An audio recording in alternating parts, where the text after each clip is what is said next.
أعوذ بالله من الشيطان الرجيم. Bismillahirrahmanirrahim. Assalamualaikum warahmatullahi wabarakatuh.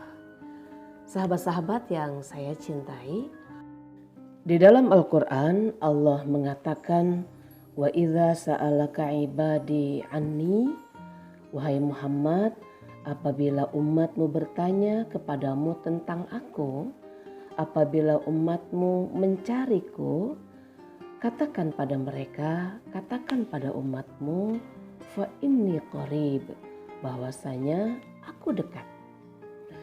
Biasanya kebanyakan orang, kebanyakan di antara kita, atau bahkan mungkin kita termasuk mereka, baru mencari Allah, baru mencari Tuhan ketika dia butuh pertolongan, ketika butuh bantuan, ketika butuh perlindungan. Butuh support dari Allah untuk segera tercapai apa yang diperjuangkan. Butuh support dari Allah agar dimudahkan, agar dilancarkan usaha yang tengah diperjuangkan. Kemudian Allah melanjutkan ayatnya, ujibu da'wata da'i idza da'an. Aku mengabulkan doa orang-orang yang apabila mereka berdoa. Aku mengijabah, aku menjawab setiap doa orang-orang yang apabila mereka berdoa.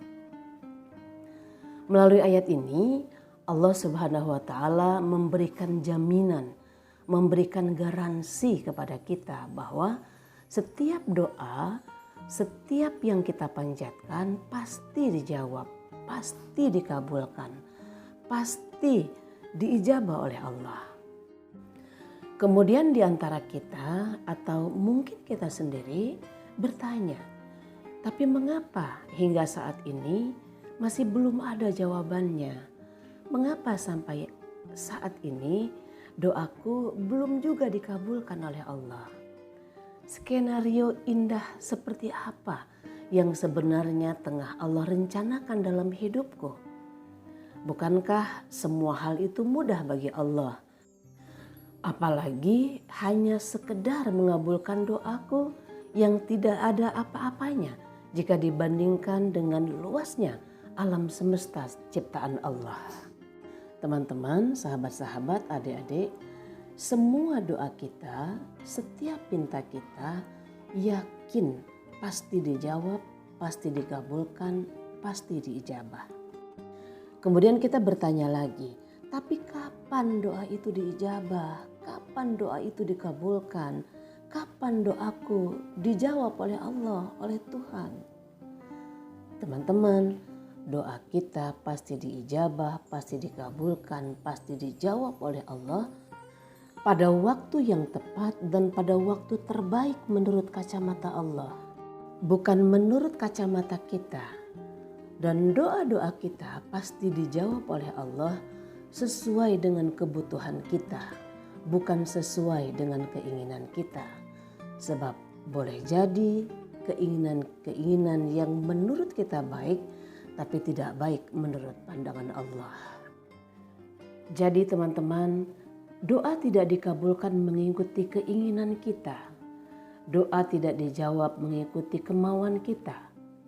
Allah pasti menjawab doa kita, tapi Dia akan memberi yang terbaik untuk kita. Dan kita tidak tahu apa yang terbaik untuk kita, tapi Allah Maha Tahu yang lebih baik dan terbaik buat kita. Dan Allah Subhanahu wa taala menjawab doa kita dengan caranya. Dan kita harus yakin cara Allah jauh lebih baik. Allah mengatakan di dalam ayat selanjutnya, wal yu'minu bi, percayalah kepadaku. Percaya deh. Kisah Nabi Nuh alaihissalam dan kisah para nabi yang lain memberikan pelajaran berharga kepada kita.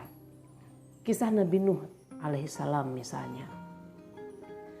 Nabi Nuh alaihissalam orang soleh yang diutus oleh Allah untuk menyebarkan risalahnya di bentangan dunia ini. Setelah 950 tahun Nabi Nuh berdoa kepada Allah, doa itu baru dijawab dan dikabulkan oleh Allah dengan caranya, bukan dengan cara Nabi Nuh alaihissalam. Allah menjawab Nabi Nuh alaihissalam bukan membuat orang-orang yang ingkar kepada Allah kemudian mereka beriman kepada Allah, tidak. Allah menjawab doa Nabi Nuh alaihissalam dengan cara menciptakan banjir bandang yang menenggelamkan umat Nabi Nuh dan hanya menyisakan 100 orang saja yang beriman. Bayangkan, setelah 950 tahun Nabi Nuh berdoa harus menunggu jawaban dari Allah, kemudian Allah menjawab bukan dengan sesuai selera Nabi Nuh, tapi sesuai seleranya Allah. Tapi Nabi Nuh sangat yakin cara Allah mengabulkan doanya adalah cara yang terbaik untuk dirinya. Begitu pula kisah Nabi Ibrahim alaihissalam. Nabi Ibrahim tidak putus-putus berdoa kepada Allah, meminta agar Allah memberikan putra kepada beliau. Apakah doa Nabi Ibrahim langsung dijawab oleh Allah? Tidak. Setelah menunggu pada usia 90 tahun, Nabi Ibrahim sudah tidak muda lagi, Allah baru menjawab doa beliau. Apakah cukup sampai di situ? Setelah doa dikabulkan, apakah cukup sampai di situ? Tidak. Nabi Ibrahim diperintahkan oleh Allah untuk menempatkan putra dan istri yang begitu beliau cintai ke tanah yang tandus, kering kerontang, tidak ada air, tidak ada tumbuhan, tidak ada penghuni. Tapi apakah Nabi Ibrahim mengeluh kepada Allah? Tidak. Kemudian apakah cukup sampai di situ? Belum juga. Allah masih harus menguji kekuatan iman Nabi Ibrahim alaihissalam. Allah memerintahkan kepada Nabi Ibrahim untuk menyembelih putra yang begitu dinanti-nanti, yang setelah usia 90 tahun baru dijawab doanya oleh Allah untuk menyembelih putranya Nabi Allah Ismail alaihissalam. Apakah Nabi Ibrahim alaihissalam protes kepada Allah? Tidak. Karena Nabi Ibrahim alaihissalam sangat yakin, percaya, sepercaya-percayanya kepada Allah subhanahu wa ta'ala. Allah punya rencana besar dari setiap proses yang tengah dilaluinya itu.